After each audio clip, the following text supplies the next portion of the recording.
Hello guys, स्वागत है आप सभी का हमारे चैनल में। तो गाइस, अगर आप पीजी टेट एग्जाम की तैयारी कर रहे हैं तो ये वीडियो आपके लिए बहुत ही इम्पोर्टेंट है। जैसा कि आप सभी जानते हैं गाइस कि उसमें बाल विकास एवं शिक्षा शास्त्र जो है वो 30 अंकों का क्वेश्चन पूछा जाता है। ये बहुत ही इम्पोर्टेंट वीडियो है गाइस, पूरा देखिएगा। तो चलिए गाइस, देखते हैं हम कि प्रीवियस ईयर में बाल विकास एवं शिक्षा शास्त्र से रिलेटेड किस टाइप की क्वेश्चन जो है वो पूछे जाते हैं। चलिए स्टार्ट करते हैं। देखिएगा, इस पहला क्वेश्चन है, दल शिक्षण में विकसित करने की सामर्थ्य है, सर्वाधिक उपयुक्त विकल्प का चयन कीजिए। कौन सा है? तो वो हो जाएगा ऑप्शन नंबर सी, एक दूसरे के शिक्षण को परिपूर्ण करने की आदत। ठीक है गाइस, चलिए दूसरा क्वेश्चन देखते हैं। विद्यार्थी कक्ष में स्वतंत्रता पूर्वक अंतः क्रियाएं करेंगे यदि यदि सही भौतिक सुविधाएं हो, गलत कड़ा अनुशासन हो, ये भी गलत, अनुशासन कड़ा नहीं होना चाहिए, प्रजातांत्रिक वातावरण हो। ऑप्शन नंबर सी इसका आंसर हो जाएगा। चलिए गाइस, अगला क्वेश्चन देखते हैं।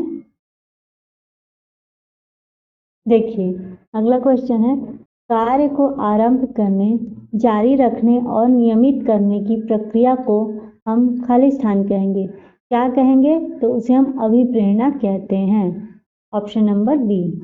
चलिए आगे देखते हैं।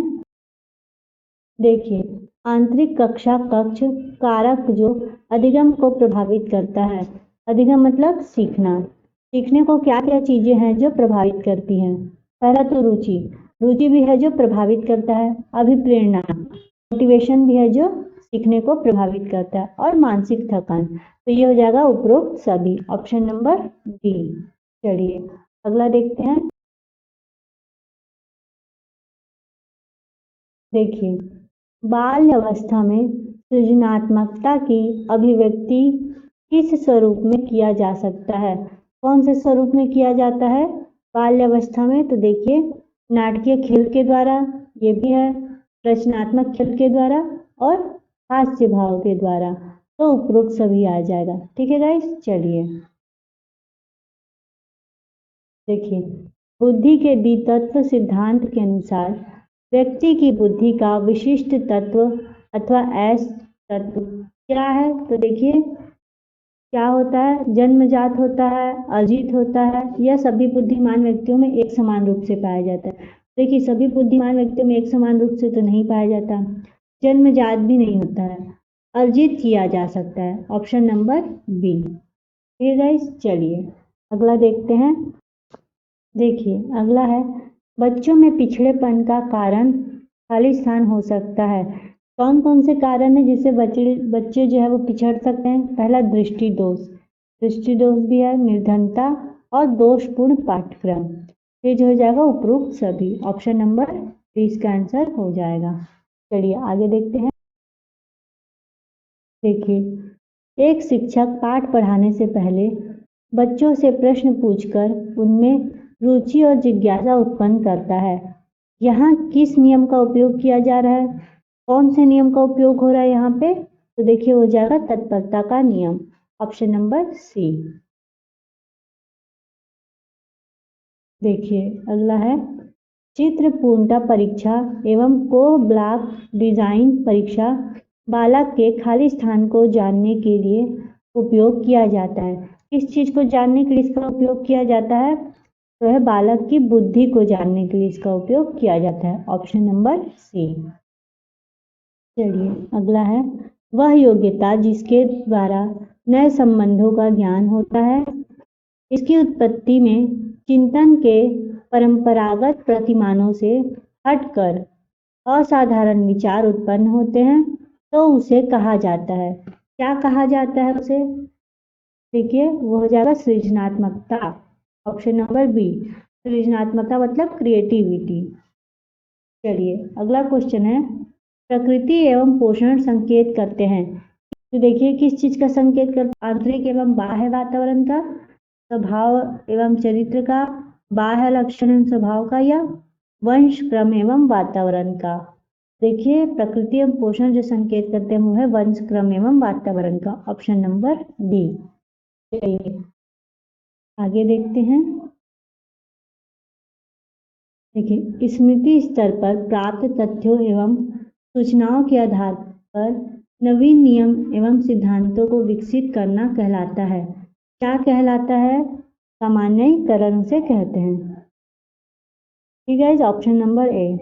गाइस, आप प्रीवियस ईयर क्वेश्चन पेपर जरूर सॉल्व करें क्योंकि टाइम आपके पास बहुत कम है और आप जितना ज़्यादा previous year question paper solve करेंगे आपको उतना ज़्यादा नॉलेज होगा कि क्वेश्चन जो है वो किस टाइप का पूछा जाता है। ठीक है, चलिए अगला देखते हैं।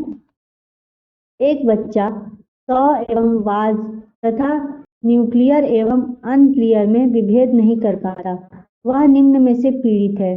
किस चीज से पीड़ित है वह? तो देखिए, वह डिस्लेक्सिया से पीड़ित है। Option number A. ठीक है, ये वाला क्वेश्चन जो है वो रिपीट हुआ है। इससे पहले भी मैंने जो आपको 2020 में कराया था सॉल्व क्वेश्चन पेपर 2020 का, उसमें भी पूछा गया था। चलिए आगे देखते हैं।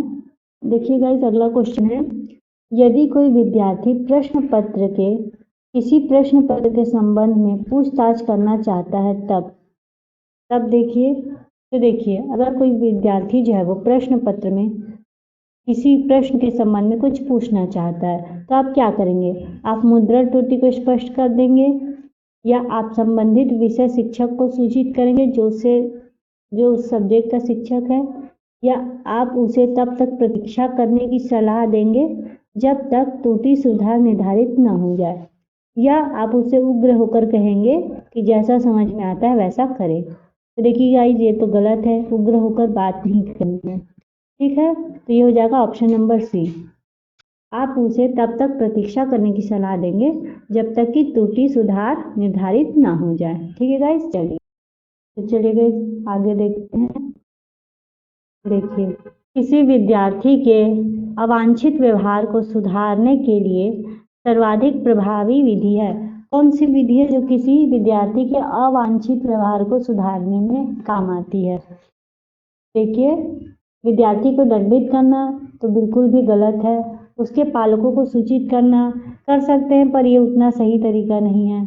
अवांछित व्यवहार के कारणों का पता लगाकर ठीक करना ये बिल्कुल सही है। ठीक है गाइस, उसके अवांछित व्यवहार का जो कारण है उसको पता लगाया जाए और उसे ठीक किया जाए, और ध्यान न देना ये भी गलत है। तो ऑप्शन नंबर सी इसका आंसर हो जाएगा। चलिए आगे देखते हैं। देखिए, प्रोजेक्ट विधि से संबंधित कौन सा कथन सही है? कौन सा कथन है जो प्रोजेक्ट विधि से संबंधित है? देखिए, अनुभव द्वारा सीखना, ये भी सही है। शिक्षक एक सुविधाता के रूप में, ये भी सही है। समस्या समाधान, ये भी सही है। उपरोक्त सभी, ऑप्शन नंबर बी इसका आंसर हो जाएगा। चलिए आगे देखते हैं। चलिए गाइस, अगला क्वेश्चन देखते हैं। निम्नलिखित में से खुली पुस्तक परीक्षा प्रणाली का सर्वाधिक महत्वपूर्ण लक्षण है। क्या लक्षण है खुली पुस्तक प्रणाली का? देखिए, यह विद्यार्थियों को गंभीर होने में मदद करता है? नहीं। यह कक्षा में उपस्थिति को सुधारने में मदद करता है? ये भी नहीं। यह विद्यार्थियों में परीक्षा के प्रति चिंता कम करता है? ये भी नहीं। यह विद्यार्थियों को सोचने के लिए बाध्य करता है? ऑप्शन नंबर डी इसका आंसर हो जाएगा। चलिए आगे देखते हैं। देखिए, अधिगम के लिए निम्नलिखित में से सर्वाधिक आवश्यक है। क्या आवश्यक है सबसे ज्यादा? देखिए, अधिगम का मतलब क्या होता है? सीखना। मैंने आपको कई बार बताया। सीखने के लिए सबसे ज्यादा क्या आवश्यक है? उत्तम पालक बालक संबंध? नहीं। उच्च बुद्धिमत्ता? नहीं। उत्तम विद्यालय वातावरण? नहीं। सीखने के लिए जो सबसे ज्यादा जरूरी है वो होती है सीखने की इच्छा। आपके अंदर सीखने की इच्छा होनी चाहिए। ठीक है गाइस, चलिए। यदि किताब पढ़ने पर किसी बालक को प्रसन्नता होती है तो यह क्या है? बाह्य अभिप्रेरणा है, आंतरिक है, प्रशंसा प्राप्ति के लिए है, तो ये हो जाएगा आंतरिक अभिप्रेरणा। क्या हो जाती है? आंतरिक अभिप्रेरणा। Option number B. क्योंकि देखिए, जो प्रसन्नता हो वो कौन सी अभिप्रेरणा है? आंतरिक है। चलिए आगे देखते हैं। चलिए अगला है, एक शिक्षक कक्षा 7वीं के विद्यार्थियों के कार्य को एकत्रित कर पढ़ने के उपरांत अपने अगले पाठ को विद्यार्थी की आवश्यकता के अनुरूप समायोजित करता है। वह करता है, क्या करता है वह? तो देखिए क्या करता है, वो है अधिगम का आकलन क्या करता है? वह अधिगम का आकलन करता है। Option number D. चलिए आगे देखते हैं। देखिए, जब शिक्षक बच्चों के समूह का एक अभिन्न अंग बनकर उनके व्यवहार की जानकारी लेता है तो यह खाली स्थान का उदाहरण है। किस चीज का उदाहरण है यह? तो वो कहते हैं सहभागिता निरीक्षण। ठीक है, ऑप्शन नंबर डी। देखिए अगला है, कोई भी बालक जिसका व्यवहार सामान्य सामाजिक व्यवहार से इतना भिन्न हो जाए कि उसे समाज विरोधी कहा जाए, खाली स्थान कहेंगे। क्या कहेंगे उस बालक को? तो उसे बाल अपराधी कहते हैं। Option number B. चलिए आगे देखते हैं। इनमें से कौन सा प्रमस्तिष्कीय पक्षाघात का प्रकार नहीं है? इनमें से कौन सा प्रमस्तिष्कीय पक्षाघात का प्रकार नहीं है? कौन सा है जो इनमें से प्रकार नहीं है? वो है मांसपेशीय डायस्ट्रोफी। Option number B. चलिए आगे देखते हैं। देखिए, कौन सा कारक शिक्षण अधिगम प्रक्रिया से संबंधित नहीं है? कौन सा है जो शिक्षण अधिगम प्रक्रिया से संबंधित नहीं है? देखिए, नवीन ज्ञान को पूर्व ज्ञान से जोड़ना, ये तो है। अभ्यास कार्य को दोहराने की व्यवस्था, ये भी है। विषय वस्तु की प्रकृति, ऑप्शन नंबर सी जो है वो अधिगम शिक्षण अधिगम की प्रक्रिया से संबंधित नहीं है। ठीक है गाइस, चलिए देखिए, अस्वाभाविक उत्तेजक के प्रति स्वाभाविक उत्तेजक के समान अनुक्रिया करना सीखना ही अधिगम है। यह कथन किस अधिगम सिद्धांत पर आधारित है? कौन सी अधिगम सिद्धांत पर आधारित है? ये हो जाएगा परंपरागत अनुबंध अनुक्रिया का सिद्धांत है। Option number B. चलिए आगे देखते हैं। छिपी हुई वस्तुएं ढूंढ निकालना इस बात का संकेत है कि शिशु निम्न में से किस संज्ञानात्मक कार्य में दक्षता प्राप्त करने लगा है? कौन सी कार्य में दक्षता प्राप्त करने लगा है वह? तो देखिए, वह वस्तु स्थायित्व में दक्षता प्राप्त करने लगा है। Option number B. चलिए देखिए अगला है, बालकों की विभिन्नताओं के चाहे जो भी कारण हो, वास्तविकता यह है कि विद्यालय को विभिन्न पाठ्यक्रमों के द्वारा उनका सामना करना चाहिए। यह परिभाषा है, तो ये स्किनर की परिभाषा है। देखिए गाइस, इनकी जो परिभाषा है वो बहुत इंपॉर्टेंट है। ये बहुत बार जो है वो एग्जामों में पूछा जाता है। ठीक है गाइस, आप याद रखिएगा।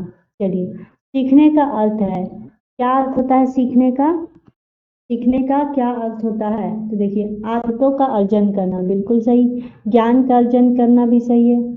अभिव्यक्तियों का अर्जन, ये भी सही है। तो उपरोक्त सभी जो है वो सीखने का अर्थ है। ठीक है गाइस, चलिए देखिए, धारा प्रवाहिता, विस्तार, मौलिकता एवं लचीलापन इत्यादि घटक संबंधित हैं।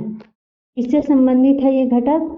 प्रतिभा से, प्रतिभा गुण से, अपसारी चिंतन से या करण से? तो किससे संबंधित है? तो ये अपसारी चिंतन से जो है संबंधित है। ऑप्शन नंबर सी।